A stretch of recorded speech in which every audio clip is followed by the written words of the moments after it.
Alright, hello class, Mr. Raymer back with you for another one of our videos. Tonight's a little bit different than usual. While I normally like to provide you guys with a PowerPoint or a video that will help support the content we're learning, such as the Mongols or the Indian Ocean trade, whatever it may be, tonight's video is in preparation for tomorrow's class. It's actually going to be the directions for tomorrow's class, and it's going to consist of a challenge to see if there's any class as a whole who can meet this expectation. So the goal for tomorrow's class is to go without having to give directions for the entire period.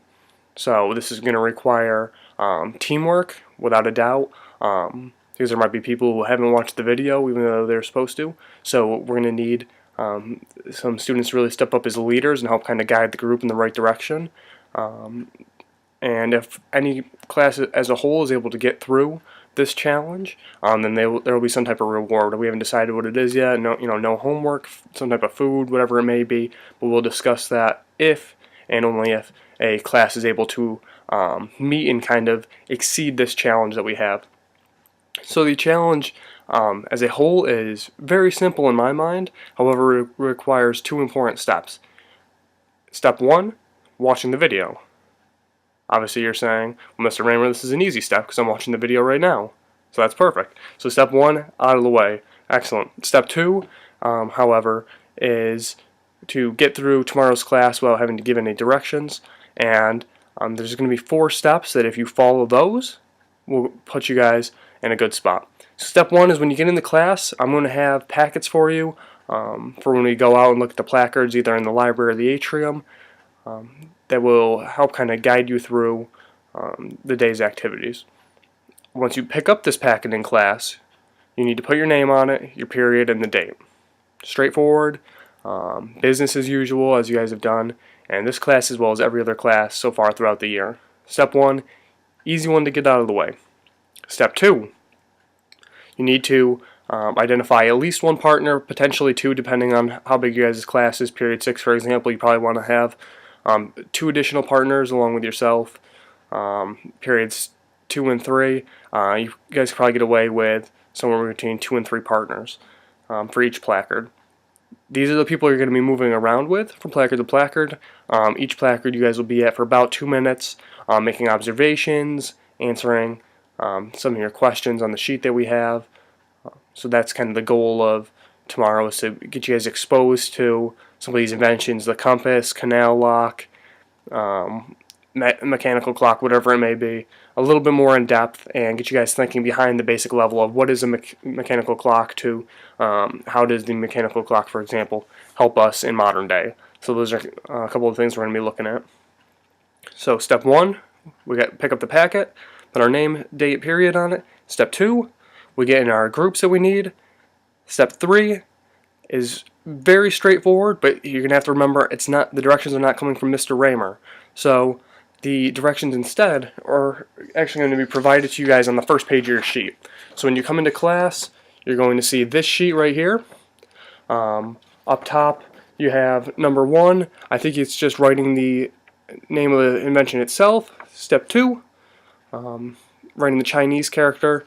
Step 3, drawing whatever invention it may be, for example the segmental arch bridge or a canal lock or something along those lines. Step 4, 2 interesting points regarding the invention. And lastly, and probably most importantly, the modern day connection between the invention. So it's great that the canal locks were invented in approximately 900 CE. However, if that's all we know about it, it's not nearly as beneficial as if you say to me, well, Mr. Raymer, aren't there canal locks in the Panama Canal or the Erie Canal that are still used today as part of trade? Absolutely. That's the kind of questions that we're hoping for by avoiding the directions. We're hoping instead of you guys raising your hand and saying, oh, Mr. Raymer, how can you help me with question 2?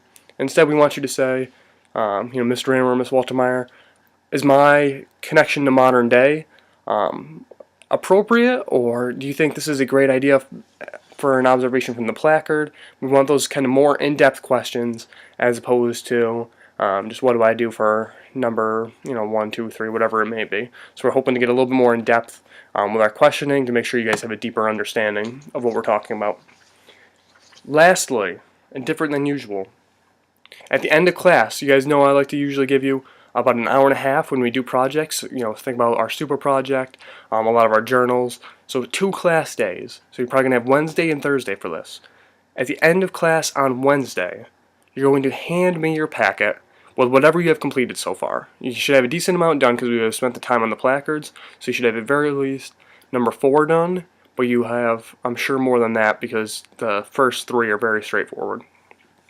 When that is done, you're handing me the packet so that way nobody loses it overnight and I can hand it back to you on Thursday.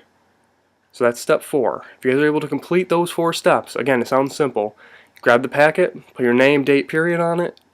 Step 1. Step 2, get into groups of 2 or 3.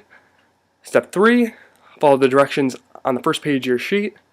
And step 4, hand the packet back to me at the end of class. Then you guys' class will get some type of reward, which I'm looking forward to seeing if you guys are able to kind of meet this challenge. Again, because it shows that you have not only watched the video, but you've kind of taken to heart the challenge and helped your classmates out or anybody who is struggling along the way. So with that said, as proof, you watch this video, and so that way I can give you your do now points for your class participation next day.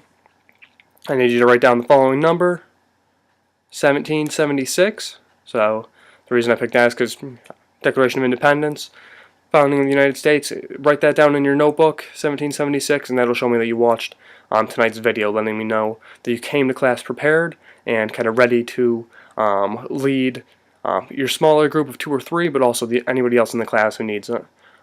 So I appreciate you guys watching the video as always. Let me know if you guys actually like this kind of format better than the traditional PowerPoint that I've been providing you. I don't know, maybe it's easier to see me giving a lecture this way, or if I had some stuff in the background, for example, if I was in class, if I had a timeline up on the wall or something like that, if it would actually be better that way for you guys, because that's great information for me to know, and I'd be more than happy to create some lessons that way as well. But again, thank you for watching the video tonight, and thank you for all your help ahead of time in class tomorrow. Take care. Have a good night, guys.